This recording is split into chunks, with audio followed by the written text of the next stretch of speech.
Seorang jamaah bertanya kepada seorang ustaz, apakah Allah itu maha mendengar? Ustaz menjawab, wa huwas sami'ul basir. Allah maha mendengar, Allah maha melihat. Wa ma tasqutu min waraqatin illa ya'lamuha. Tidak ada daun yang jatuh kecuali dalam pengetahuan Allah. Wa na'lamu ma tuwaswisu bihi nafsuh. Kami tahu apa yang berbisik-bisik di dalam hati manusia. Jangankan yang dikatakan, diucapkan lisannya, yang terkata di bibirnya, yang terucap di mulutnya, yang terbersit di hati dan pikirannya pun Allah tahu. Lalu kata jamaah, kalau memang Allah maha tahu, mengapa sampai hari ini Allah belum juga mengabulkan doa-doa yang kupanjatkan di tengah malam yang sunyi, dengan suara yang lirih di tengah sujudku? Bukan hanya satu malam, berbulan-bulan kumintakan kepadanya, mengapa dia tidak juga mendengar dan mengabulkan doa? Dengan tersenyum Ustaz menjawab, dokter hanya akan memberikan obat yang sesuai dengan resep dan pengetahuan dokter.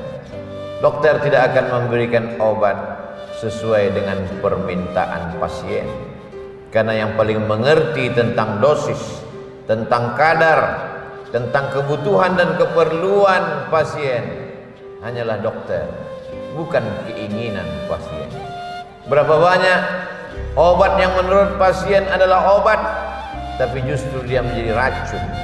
Berapa banyak resep yang menurut pasien adalah obat, tapi justru menimbulkan mudarat berkepanjangan.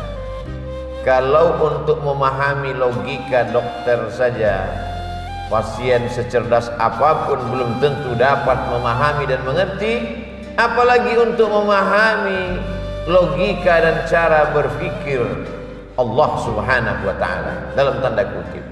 Walaupun kata berpikir belum tentu tepat untuk Allah. Laisa kamitslihi syai'un, tidak ada yang sama dengan Allah subhanahu wa ta'ala. Walam yakul lahu kufuwan ahad, tidak ada yang setara dengan Allah subhanahu wa ta'ala. Seorang anak kecil merengek meminta pisau kepada ibu, ibu tidak memberikan. Kenapa? Menurut anak pisau itu adalah baik, karena dia ingin bermain-main memotong-motong dengan pisau yang tajam. Tapi logika ibu berkata, usiamu belum cukup, tanganmu akan luka, darah akan menetes, nadimu akan putus. Ada pengetahuan. Maka Allah menjelaskan melalui lisan Nabi Muhammad SAW, asa an takrahu syai'an, boleh jadi kau benci sesuatu, wa huwa khairul lakum, tapi yang kau benci itu baik menurut pandangan Allah. Asa an takrahu syai'an, boleh jadi kau benci pada sesuatu, wa yaj'alallahu fihi khairan katsira, tapi di balik kebencian itu ada kebaikan dan hikmah yang banyak. Hanya saja terkadang emosional manusia, keinginan yang menggebu-gebu, hasrat dan hawa nafsu membuat dia merubah Allah subhanahu wa ta'ala, bukan lagi menjadi sembahan, tapi menjadi pemuas nafsu keinginannya. Dia ingin Allah memenuhi segala keperluan permintaannya. Dia tidak pernah menganggap Allah sebagai Al-Khaliq, pencipta. Allah adalah Rabb, pencipta, pemelihara, pelindung, pengayom, pemberi rezeki. Oleh sebab itu Nabi Ibrahim berkata, Rabbi, ya Allah, Engkau yang menciptakan aku. Rabbi, ya Allah, Engkau yang memelihara dan menjagaku. Rabbi, ya Allah, Engkau yang memberikan rezekiku, mengatur sesuai dengan kehendak-Mu, bukan sesuai dengan kemauanku. Lalu kalau memang semua hidup ini adalah atas kehendak dan kemauan Allah, lalu untuk apa kita berdoa? Untuk apa kita berusaha? Karena kita tidak tahu apa yang akan terjadi esok hari. Wa ma tadri nafsum madza taksibu ghadan. Tak ada yang tahu apa yang terjadi besok pagi. Wa ma tadri nafsum bi ayyi ardin tamut. Tak ada yang tahu di mana dia akan mati. Karena kita tidak tahu, maka kita berusaha, berikhtiar.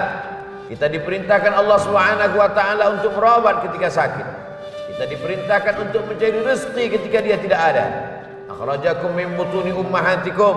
Allah yang mengeluarkan kamu dari perut rahim ibu kamu. La ta'lamuna syai'a. Kamu tak tahu apa-apa. Jangankan membawa apa-apa, kamu tidak tahu apa-apa. Lalu kemudian dia kayakan kamu, dia beri kamu kuasa, dia titipkan. Itu semua adalah ujian. Maka ada hamba yang memohon kepada Allah, tapi setelah permohonan itu dia berkata, kalau memang ini baik bagiku, untuk duniaku, untuk keluargaku, untuk akhiratku, untuk amalku, perkenankanlah ya Allah. Tapi kalau ini hanya akan merusak keyakinanku, merusak silaturahimku, merusak imanku, maka jauhkanlah. Ini adalah ungkapan orang yang penuh dengan kebijaksanaan. Boleh jadi baik menurut pandangannya, tapi belum tentu baik menurut hikmah pandangan Allah Subhanahu wa ta'ala. Ketika kita menyerahkan kemauan kita menurut kemauan kehendak Allah, kita satukan keinginan kita dengan keinginan Allah. Saat itu kita serahkan hanya kepada Allah. Orang yang berserah diri kepada Allah, perbuatan dia menyerahkan kemauannya kepada kemauan Allah, perbuatan itu disebut dengan Islam. Orangnya Muslim. Maka kita meminta, kita memohon, kita berusaha, kita berprasangka, kita berprediksi, tapi semuanya kita serahkan kepada kehendak Allah Subhanahu wa ta'ala. Itulah orang yang berpegang kepada Ahlus Sunnah wal Jamaah. Maka anak Ibrahim Yahudian, Ibrahim bukan Yahudi, wala Nasraniyan, Ibrahim bukan Nasrani, walakin akan tetapi kana hanifan, dia condong kepada Allah, musliman, dia berserah diri kepada kehendak Allah Subhanahu wa ta'ala. Pribadi Ibrahim alaihissalam contoh model manusia yang berserah kepada kehendak Allah Subhanahu wa ta'ala. Marahkah Nabi Ibrahim alaihissalam ketika diuji oleh Allah Subhanahu wa ta'ala? Tidak diberikan seorang anak yang selalu diimpikan, diidamkan, diminta pagi, petang, siang dan malam. Berkata dia dalam suaranya yang lirih, munajatnya yang dalam, berbisik kepada Allah, Rabbi habli minas salihin. Tapi Allah tidak kenankan doanya, Allah belum kabulkan doanya. Marahkah Nabi Ibrahim? Emosikah Nabi Ibrahim? Keluarkah kata-kata sumpah serapah dari lidahnya? Tidak. Dia tetaplah seorang Ibrahim musliman, berserah diri kepada kehendak Allah. Hanifan, hanif, condong kepada kemauan Allah, bukan condong kepada keinginan manusia yang ada di sekitarnya. Tidak condong kepada keinginan hawa nafsunya. Dia tidak paksakan Allah dalam doa-doanya. Dia hanya meminta kepada Allah. Setelah itu dia serahkan kepada Allah. Andai dikabulkan apa yang dia mintakan, syakar, dia bersyukur kepada Allah. Andai belum diberikan, Allah Ta'ala sabar, dia menahan emosinya, dia tahan hawa nafsunya, sabar, dia bersabar. Dan itu adalah kebaikan. Ajaban li amril mu'min. Orang beriman itu ajabah, menakjubkan, ajib. Orang beriman itu ajaban li amril mu'min. In asabathu sarra, kalau yang datang itu menyenangkan hatinya, melapangkan dadanya, membuat senyumnya tersungging, bahkan mungkin dia tertawa bahagia, syakar, dia bersyukur kepada Allah, karena khairal lahu, itu baik baginya.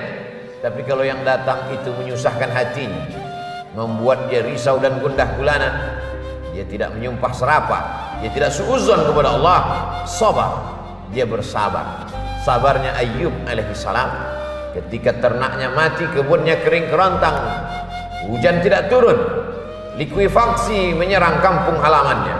Di saat yang sama, tanah itu menelan segala yang ada di atas permukaan tanah.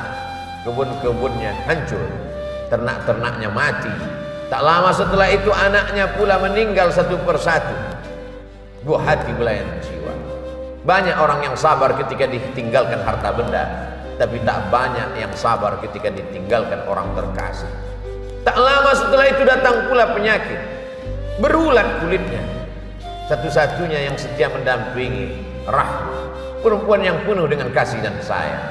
Oleh sebab itu selalu orang yang menikah didoakan, Allahumma arham bainahuma kama rahimta baina Ayyuba wa Rahmah.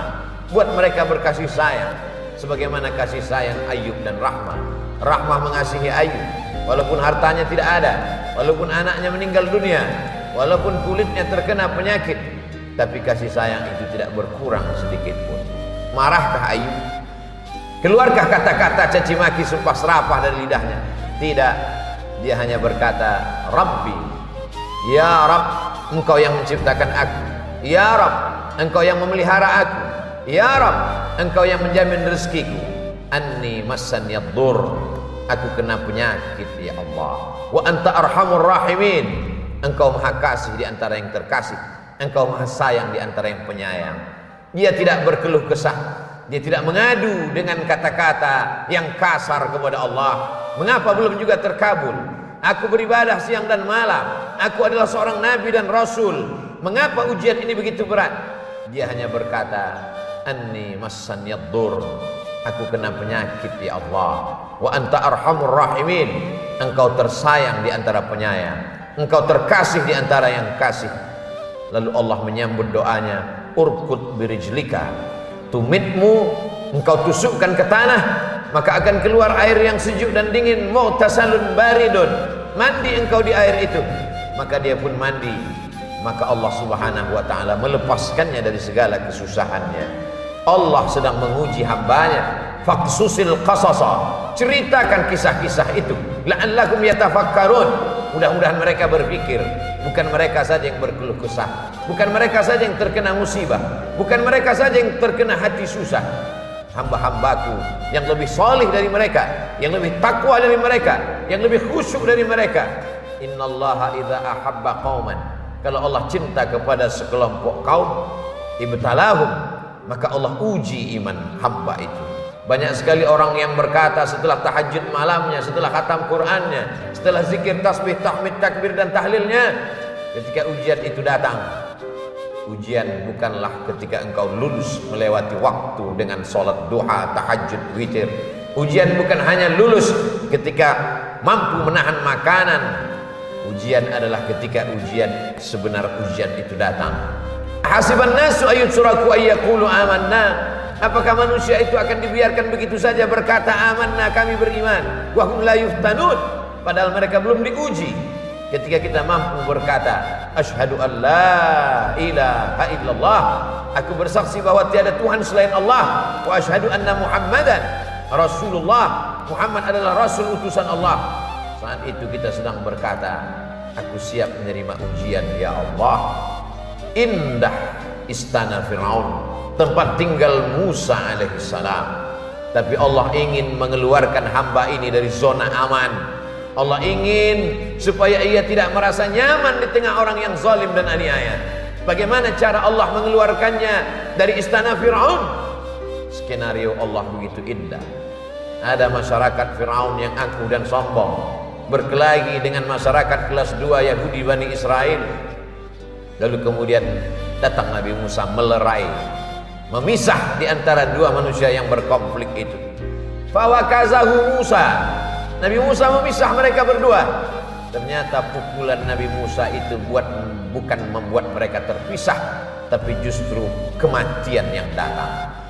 Musa yang gagah perkasa dengan tenaga yang luar biasa, keinginan hati ingin memisah melerai dua yang sedang berkonflik, ternyata membuat mati. Dan yang mati itu bukan dari kalangan Bani Israel, yang mati adalah dari kalangan masyarakat kelas utama, masyarakat komunitas yang sesuku sebangsa dengan Fir'aun. Kemarahan yang luar biasa. Nabi Musa keluar dari istana yang megah Fir'aun. Dia pergi bernaung di bawah pohon kayu yang rindang.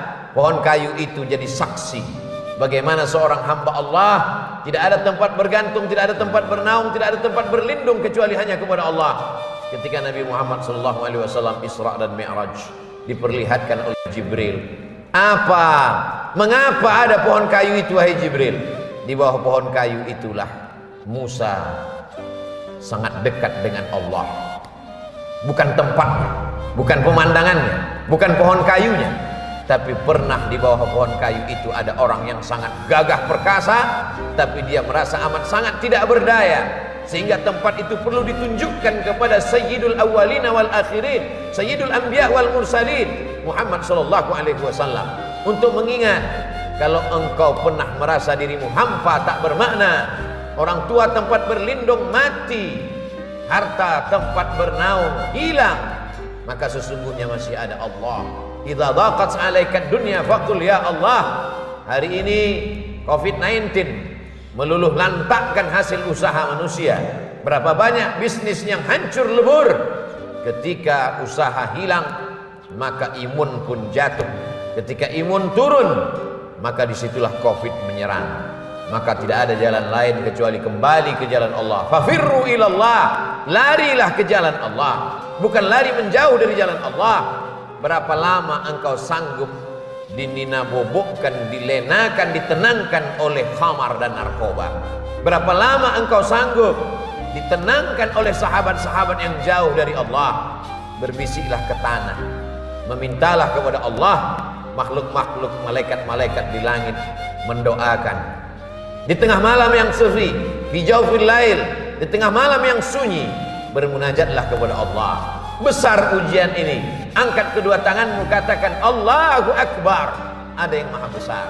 Dahsyat pukulan ini, ada yang maha dahsyat. Ulangi katamu, Allahu Akbar kabira. Kalau selama ini kau dipuji, dipuja, diagungkan, hari ini kau ditinggalkan, maka pujian hanya milik Dia. Walhamdulillahi katsira. Selama ini kau salah, kau sucikan selain Allah, hari ini sucikan Allah. Wa subhanallahi bukratan wa asila. Hari ini kau tidak menghadap kepada makhluk, kau tidak menghadap kepada manusia yang lemah, tapi menghadaplah kepada Dia. Wajjahtu wajhiya billadzi fataras samawati wal arda. Bersikaplah seperti Ibrahim, hanifan, condong kepada Allah, musliman, hanya berserah diri kepada Allah. Wa ma ana minal musyrikin, aku tidak meminta kepada selain Allah. Barakallahu li wa lakum fil Qur'anil azim wa nafa'ani wa iyyakum bima fihi minal ayati wadh-dhikril hakim wa taqabbala minni wa minkum tilawatahu innahu huwal ghafurur rahim.